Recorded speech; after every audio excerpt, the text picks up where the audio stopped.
foreign students, they're saying that they regret coming to the United States universities. Now, the reason for that is the fact that they could have their visas revoked at any time. And they've already put their effort in, and they've already spent the money. Now, China, for instance, well, their students in the US are at risk of losing their visas. Now, Marco Rubio has already said he's going to be revoking visas from Chinese students. So why would you do it now? You see, the madness of it all, really, is the fact that foreign students are considered as an export. You talk about bringing in other people's money into the country. Now, their justification for this with China is about critical areas of education that could be considered a security risk. You could argue that. Let's be honest. Who is the real risk here?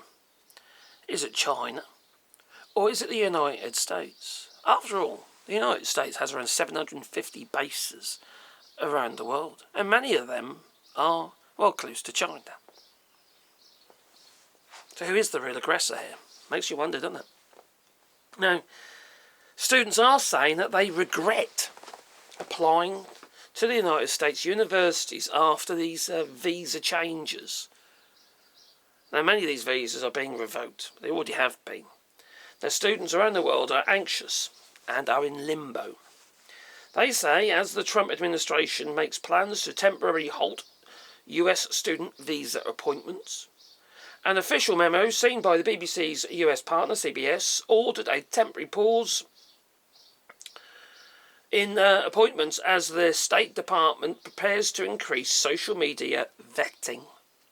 Social media we all say things online that, we might regret later, so to speak.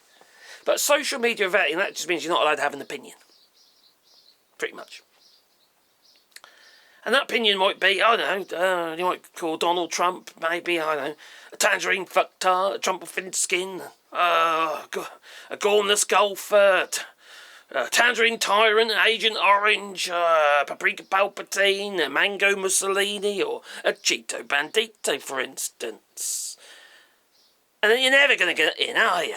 No, I don't stand a hope in hell. No, but I've got no interest in going to the United States. Maybe Canada one day, but not the United States. No. See, that's the feeling, that's the sense you've left people with. Excuse me.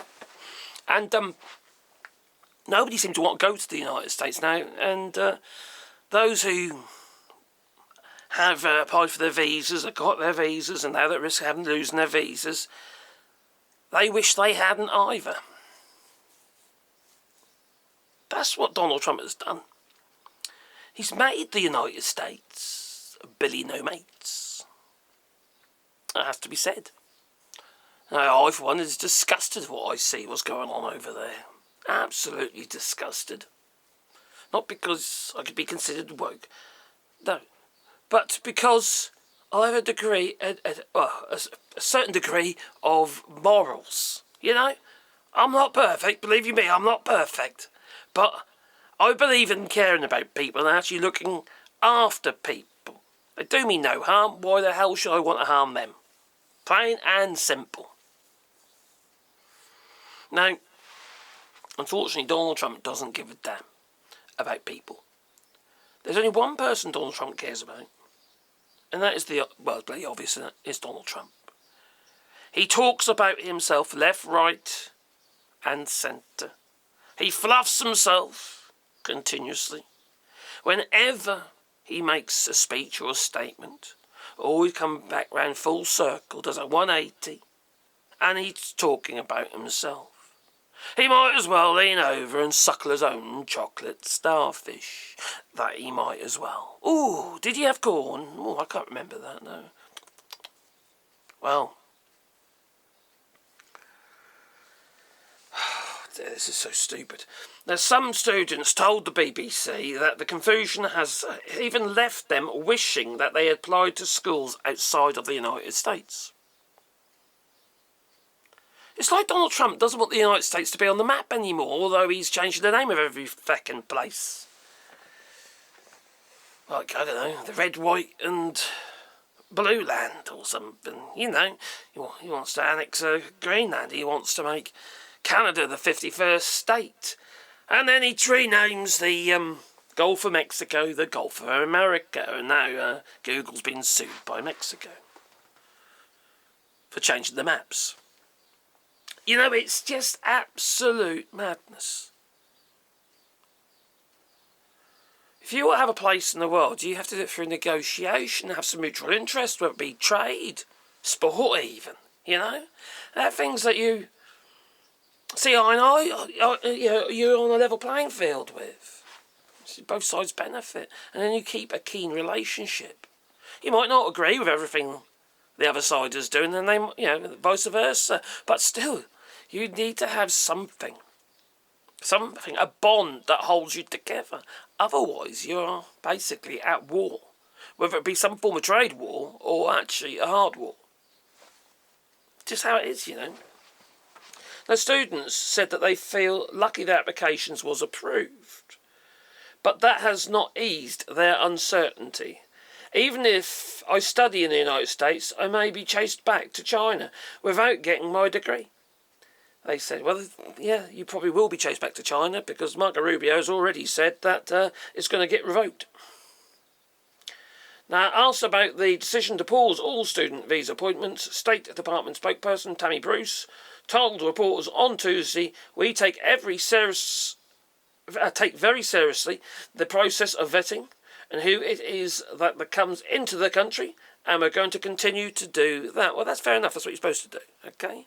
But once you've awarded it, don't start revoking them or making these people feel absolutely so uncertain that just gives them, just makes them depressed, nervous, anxious, that they're going to be scooped up and deported. And when you look at the methods of their deportations, it's not exactly, how to put it, inspiring, is it? No. A student from Guangzhou city, I haven't pronounced it right, I do know, who runs a consultancy group for Chinese students wishing to study in the United States, said that they are not sure how to advise applicants because the rules keep changing. And it's the same with these tariffs, they keep changing. Luckily, many of these tariffs are just, from the Liberation Day, have literally been voted, the courts have basically thrown him out. He's not allowed to do them now. Will he ignore them? Most probably. But the 1.1 million international students from over 201 countries were enrolled in the US colleges in 2023 to 2024. How much money are they bringing in? A shitload, I should imagine. Absolute shitload. I don't know the figures. Maybe I should have looked that up if it's possible. Now, there's about $300 for a start application fee, for the process. There's a considerable amount of people, there'll be even more than a higher number than what I just quoted, that'll be paying that, because a lot of them will be rejected, won't they? You still have to pay it. Now they're saying it's too risky. And so now they're pausing applications, which is a huge disappointment to these organisations trying to arrange student visas. This is so ill thought out, You've got such a situation in the United States where you've got a brain drain. You're just going to be left with the stupids. And stupid is as stupid does. They'll carry on voting for Donald Trump. You're going to end up with a majority of the stupids, and there will be no way out of this madness in 2028.